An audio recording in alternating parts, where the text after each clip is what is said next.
Hello, Madam President and Board. I'm pleased to present to you draft 4 of the general fund budget for school year 2022-2023.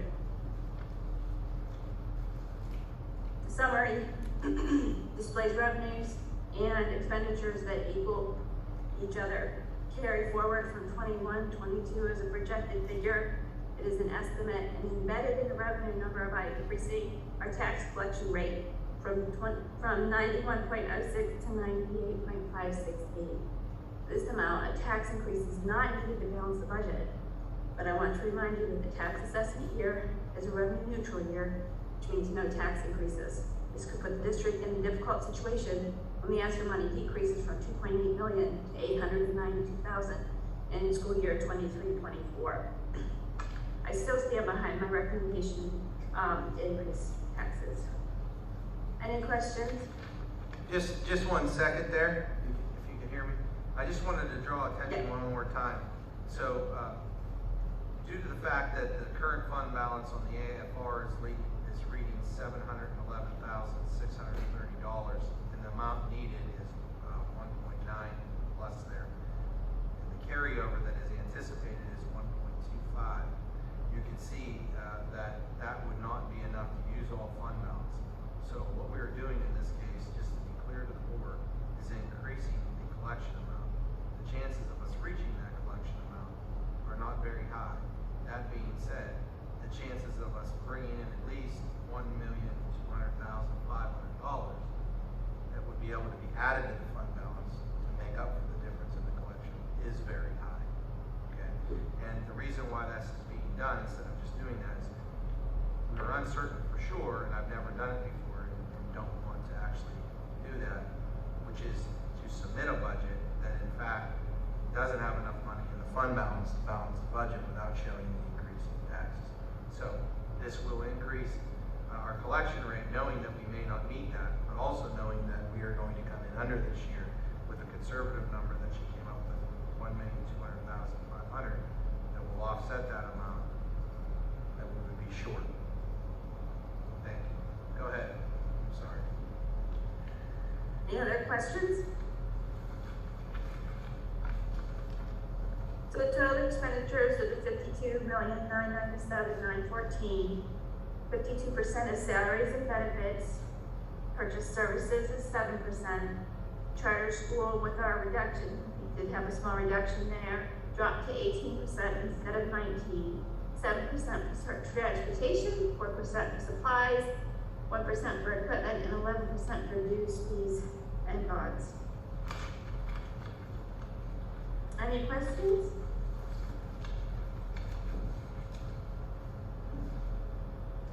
So the reduction for the expenditures is $123,152. When I went through the detail of the salaries, we discovered that we didn't account for all of the open positions in our calculations prior to that. So that's where the salaries and benefits increase came along because of those hourly employees and some of the other positions that are salaried positions. So we have a reduction of 158, 319, and the 300, object 300s. This is professional services, and after all these reductions are based on me looking at year-to-date historical information and deciding that, potentially the budget was just, was too high and didn't need to be that high. So for the professional services, we dropped the 329 object by 100,000, still looking fine with the year-to-date, and we're still above what it was in 2021. So I feel confident that we'll be all right with that reduction. The 58,319 was the mistake I made with the SRO, and that was calculating 180,000 in middle school security and leaving the salary in the high school. So I removed that salary, thanks to the board pointing that out, and moved 90,000 to the high school and kept 90,000 at the middle school, and that's the other reduction there. Operations, repairs, and maintenance. I am leery about reducing anything here, but I did go once again look at historical information. The buildings are getting older, and so are the operational systems. So I didn't want to, cut too deep in the 400s. 500 is where the majority of this is, and that's basically the charter schools. We reduced that number. If you remember, we had put that number up by by close to $1 million above what was the actual number in 2021. But after looking at our year-to-date and our other historical information, I feel comfortable going with this reduction. I think that we may have stemmed the tide of the charter schools, or at least that's what my year-to-date totals are telling me.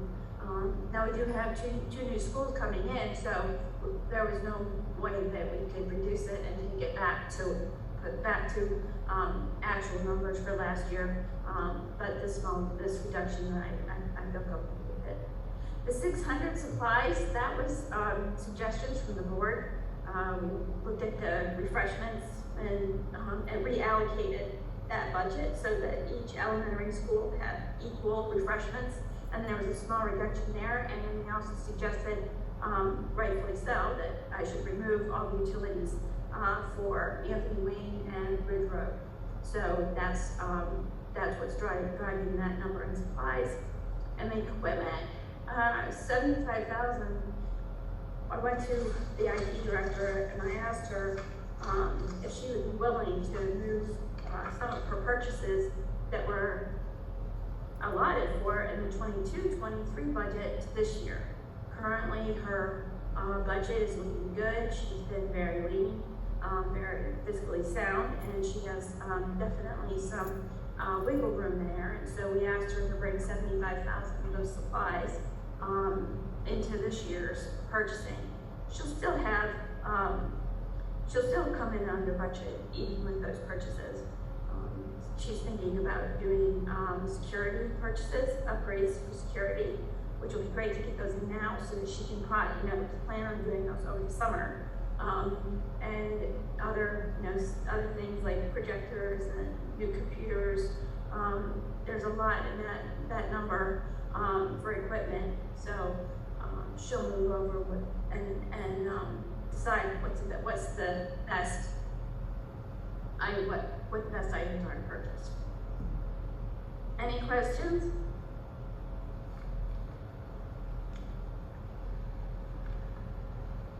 Total revenues 52,997,914. 53% is local with that increased collection percentage. 40% is state and 7% is federal.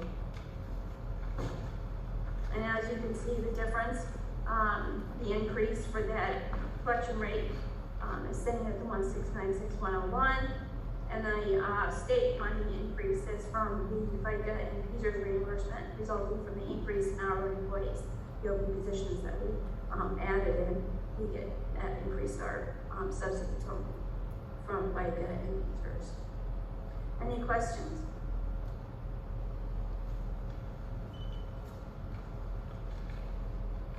So now to projections. So we're looking at, a flat line between 2 years, which is really better than a down, which is what we were at before.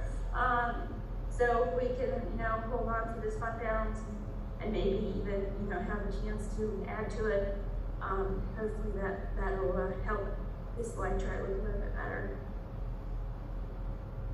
So the 3-year projection with no tax increase, obviously the 22-23 years are even with that exaggerated collection rate is the only reason that the revenues are equal to expenditures.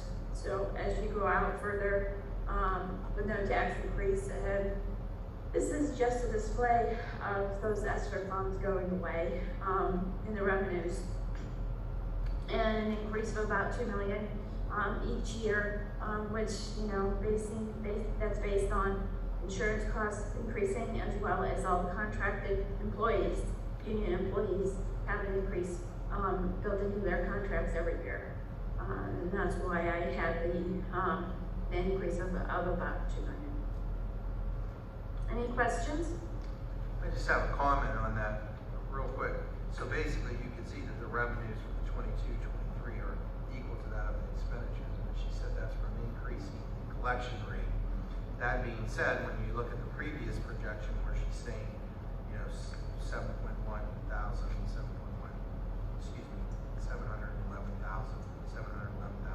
there's a chance that that number would be increased because we were coming under. So just so it's clear that even though the revenues were coming in a decrease, the chances are, at least for the ending of this year, 711,000 would go up. Go ahead, thank you. Okay. And then finally, what's next? We're going to continue to analyze and adjust budget drafts, monitor staffing changes. The retirees are trickling in, so we're going to continue to monitor that. The charter school tuition expense, this is definitely a number that I'm watching and following closely with my projections and where we're going to come in at the end of the year. Basically, with our surplus. Fuel costs have me concerned, gas and diesel as well as natural gas. They're definitely, it's a moving target right now. We continue to monitor that, make sure that we're covered there. Local revenues, we're going to update the homestead, farmstead, and assessment. That'll be in the next draft. That would be an increase in revenue. I don't think it'll be a decrease, but we'll see with that assessment. State revenue, continue to look at that. Based, looking at my projections and making sure that, what we think we're going to collect from the state, we collect from the state. And so that's why that's this year. And then of course, projected surplus for 21-22 as we continue to narrow in and get closer to the end of the school year, that number starts to flesh out. And I feel comfortable with the 1.2, very comfortable. I'll be honest with you. Last month, I didn't feel comfortable stating it. I stated it, but I wasn't, feeling great about it. But I feel very comfortable with it now. I feel that we could even see a little bit of an increase on that number, which would be great to be able to, see a surplus that would exceed what we need. So updates will be provided as needed at monthly meetings. Suggestion to adopt the proposed final budget May 4th, today, and pass the final budget at the regular meeting on June 8th. Any questions?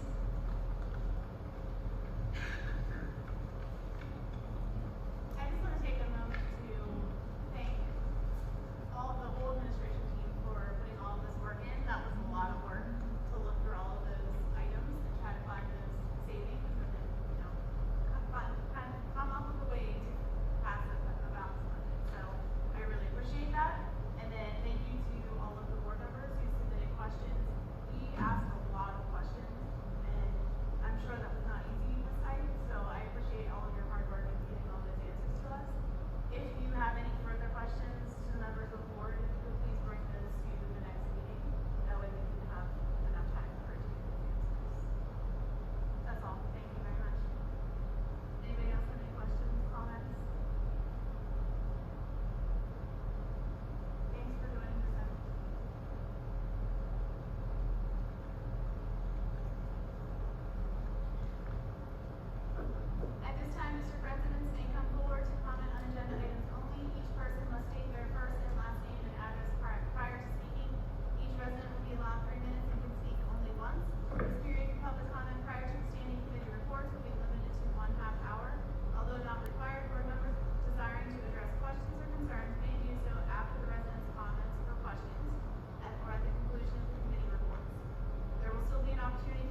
recommended to approve item 1. Do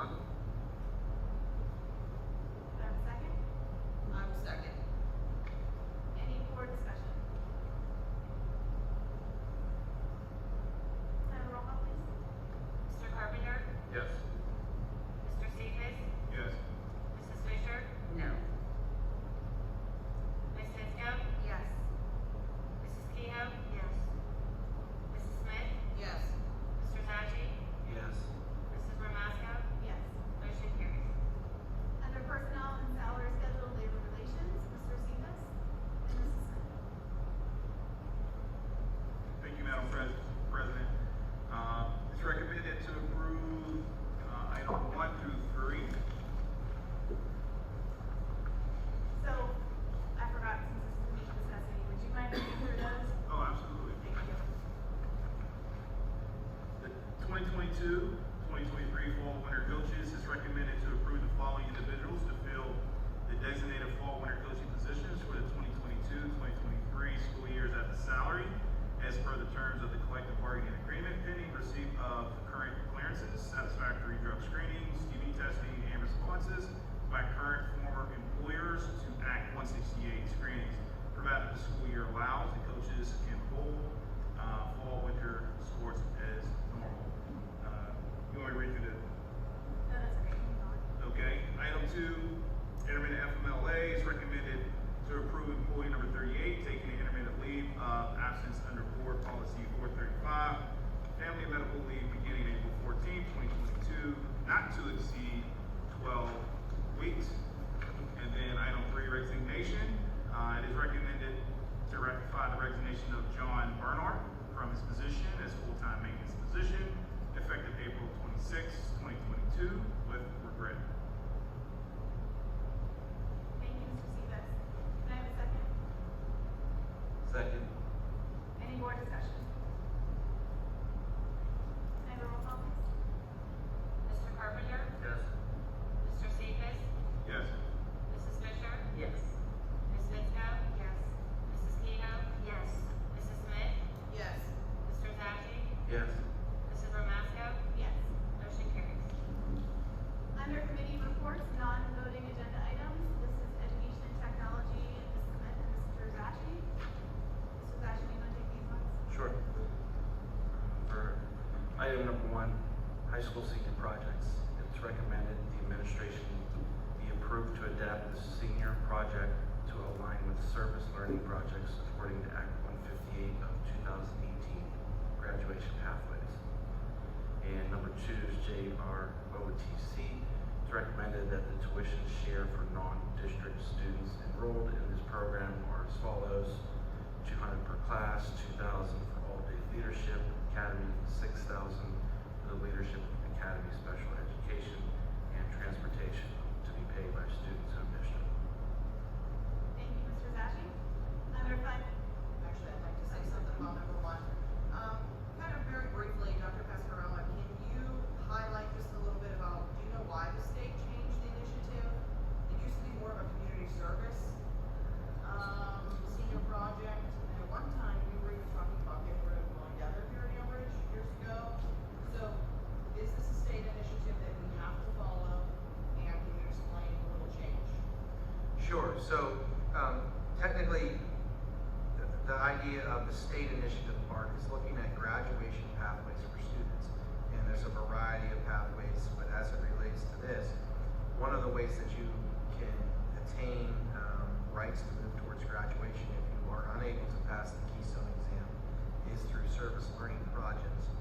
What we had thought was, since our students are doing high school senior projects anyway, per the district, that we would realign these. This is coming from, counselors and administrations, realign these so that these senior projects would then align to the service learning projects per the graduation requirements, so that when they complete the senior project, it will be a service learning project that can be documented for any student who may have to use alternative pathways than just solely passing the Keystone exams. So it's kind of taking what we're already doing, just making sure we adapt and modify it to make sure it meets the needs of what they define as service learning project, which most of them are pretty close, and then allowing students to have that option to fulfill the graduation requirements of Act 158, because there's a series of pathways that you can go down if you are unsuccessful in passing the Keystone exams. Thank you. Yep. Thank you, Mrs. Smith and Dr. Pascarella. Under finance and budget and buildings and grounds, Mr. Carpenter. Sure. Number one, school district monthly bills and salaries, recommended that the monthly school district bills in the amount of as listed and the monthly school district personnel salaries as listed be paid. Number two, cafeteria monthly bills and salaries, it's recommended that the monthly cafeteria bills in the amount listed and the monthly cafeteria personnel salaries in the amount listed be paid. Number three, athletic, student and athletic insurance.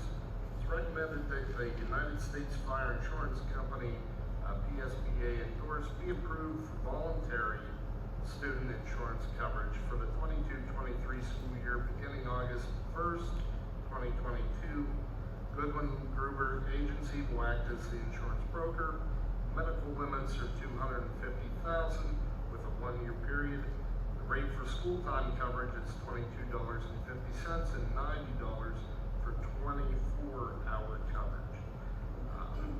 On B, it's recommended that the United States Fire Insurance Company be approved for student athletic coverage at a cost of $10,915 to ensure interscholastic athletes, band, and cheerleaders. The medical limit for sports is $1 million with a 2-year benefit period. Plan 1, which pays all medical expenses, usual and customary, will be used. The premium includes a field trip endorsement for all 1-day field trips in Pennsylvania for coverage up to $2,500 per student. This is at no increase in cost. Number 4, Berkheimer. It's recommended to authorize the per capita tax collection agreement with Berkheimer through December 31st, 2024 with associated terms, and to adopt the related resolutions appointing Berkheimer as the current collector, delinquent collector, and tax hearing officer pursuant to the local taxpayers' Bill of Rights and adopting an Act 20 schedule of fees. Number 5, ambulance service. It's recommended to approve an agreement between the Ambridge Area School District and the nonprofit Emergency Services of Beaver County Medic Rescue for a period of 1 year commencing on July 1st, 2022 at an annual fee of $3,400 at no increase in cost. Number 6, repair Economy Elementary elevator. It's recommended to approve X amount of dollars to repair the elevator at Economy Elementary at a final cost of X, which I guess if you could speak to that, we'd appreciate it. Yeah, so this was deemed as an emergency, so we didn't have to go out to formal bid. That being said, we do want to try to get prices. We've received 2 quotes, I believe, at this given point, so we're just trying to wait on a 3rd or 4th. The site is working on that, so we hope to have the company's name and the cost for the next meeting. Okay, thank you. Thank you, Mr. Carpenter. Under athletics and public relations, there are no agenda items for this evening. Mrs. Fisher. Yes, I'll begin, Mrs. Ramasco, thank you. Number 1, Board of School Directors of the Beaver Valley Intermediate Unit, BVIU mail ballot. It is recommended the 2022 mail ballot be cast for the 2022-23 Board of School Directors of the Beaver Valley Intermediate Unit. The term of the Board of School Directors of the BVIU elected by this ballot shall be for 3 years beginning July 1st, 2022 and ending June 30th, 2025 as provided in the school code. Any questions?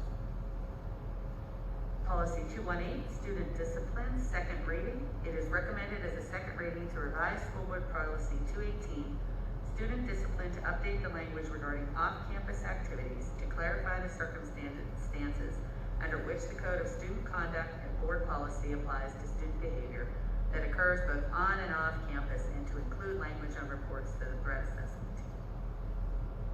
Questions? Number 3, Policy 220, Student Expression, Dissemination of Materials, second reading. It is recommended as a second reading to change the title of School Board Policy 220, Student Expression Dissemination of Materials, to Student Expression Dissemination of Materials, and to update and streamline terminology and section headings throughout the policy to address this change. The policy now defines dissemination as a term that includes both distribution and posting. Any questions? Mrs. Keel?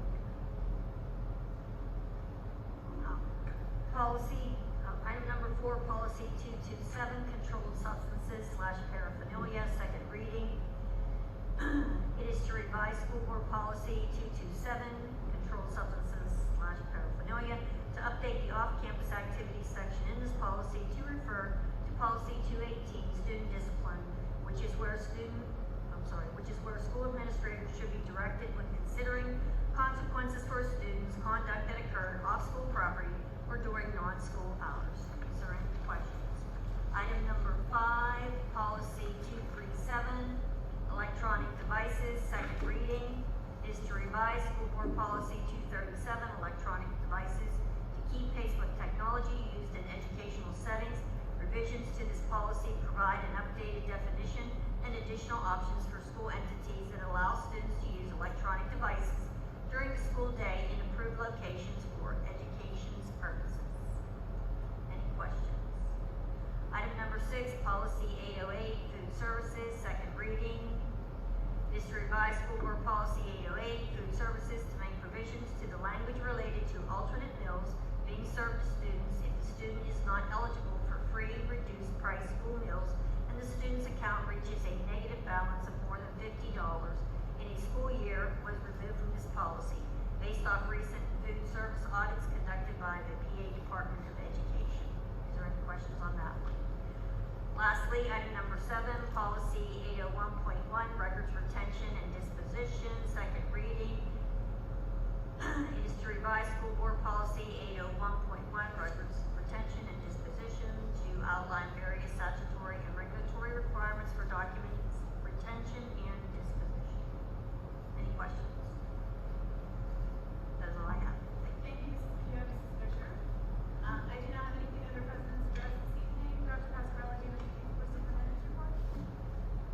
No, just thank everybody, Ms. Height, for her hard work on preparing the budget, and answering the questions, and working hard to get that approved here tonight. That's all. Thank you.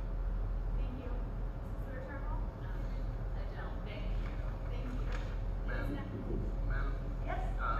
if I could just have a moment.